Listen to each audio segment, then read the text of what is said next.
Canva, Uber, Airbnb, Pinterest, Instacart, Reddit, Byju's. Well, these are quite the household companies no matter which part of the world you're living in, unless you're living under some kind of a rock.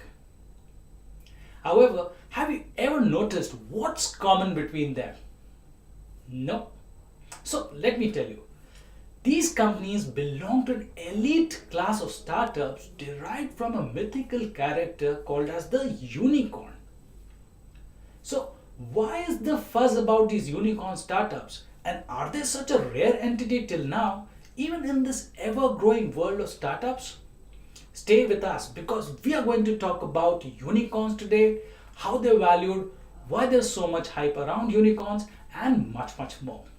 Hi all, my name is Dheeraj Vaidya from WallStreetMojo.com, the home for most authentic place to learn finance and accounting. Let's get started.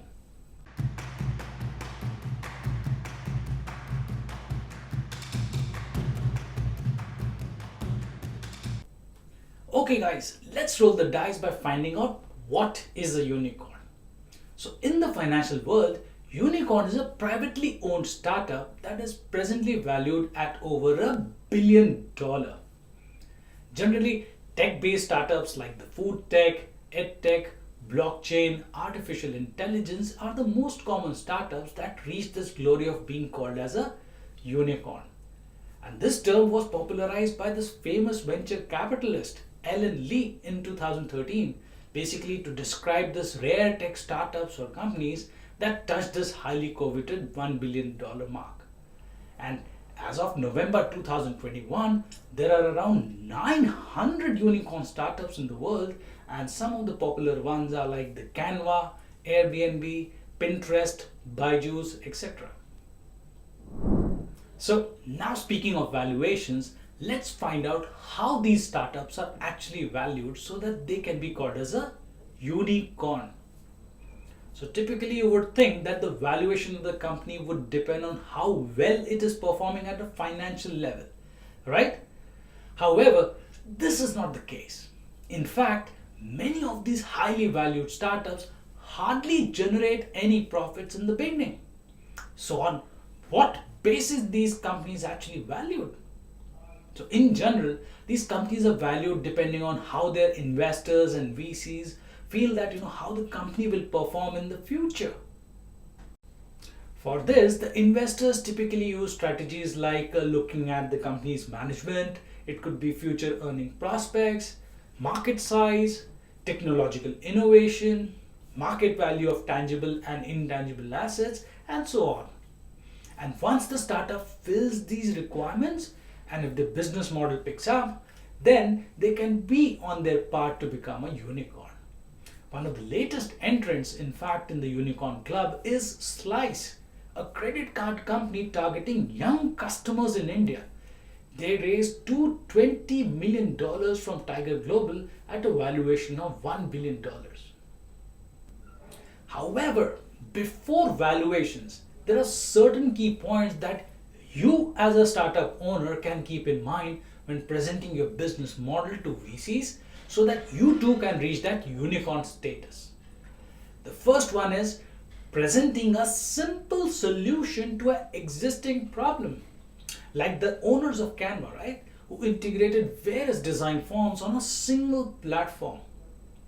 Second is present a clear vision of the company's future prospects and the products and the services you would offer. Third is to know the ins and outs of your company, having confidence in your plan and making a business proposition that is strong and marketable. Just as Lucy Liu, the founder of Airvolix, a recent member to the Unicorn Club, says, know your business and your competitors inside out. Otherwise, why would they trust you with their money and why would they support you? So now you must be thinking, yes, we get that. But what about the hype around these unicorns? I mean, how are they different? They seem to be like any normal startup to me, right? Then let me tell you guys, you are right. However, there are certain characteristics or features of these unicorns that separate them from any other normal startups. Let's look at them. So, the first feature that these unicorns possess is adopting a growth fast strategy, which means that companies go through as many rounds of funding as possible in a very short period of time. This eventually helps them stay ahead of the competitors and overtake the market in short span. The second feature that these startups possess is that they are generally the pioneers or the first innovators of their field, which naturally creates a space for them in the market by changing the way things are done. An example of this would be Google, which totally revolutionized how the search engine operates. Thirdly, these startups are consumer driven, which means simplifying problems and making life easier for their customers is their main priority, which naturally enables them to attract huge pool of customers, just like in the case of Canva, which we discussed earlier. And finally, guys, these startups are very advanced when it comes to the use of technology, and again, they provide a super easy user interface. Again, they also use artificial intelligence to make life easier for the customers. And if you don't believe me in this, then just hit a Google page and see how its recommendations on search engines actually make search life so easy for you. Now I see that a lot of you have common questions related to unicorn.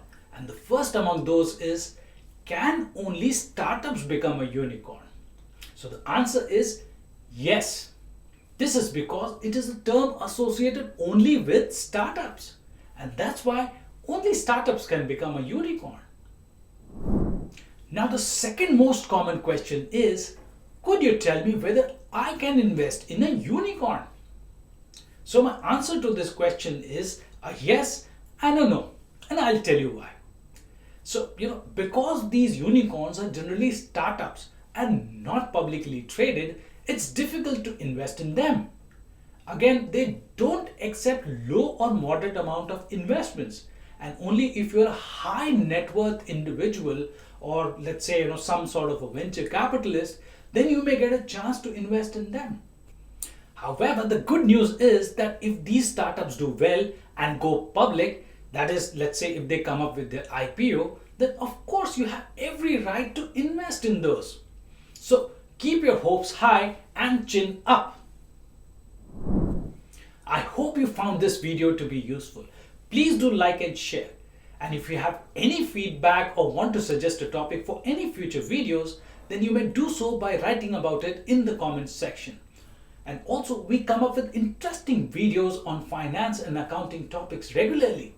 So if you have not subscribed to our channel yet, then please do so by clicking on the subscribe button below so that you can get the notification as soon as we release the new video. Thanks for watching. Have a great day.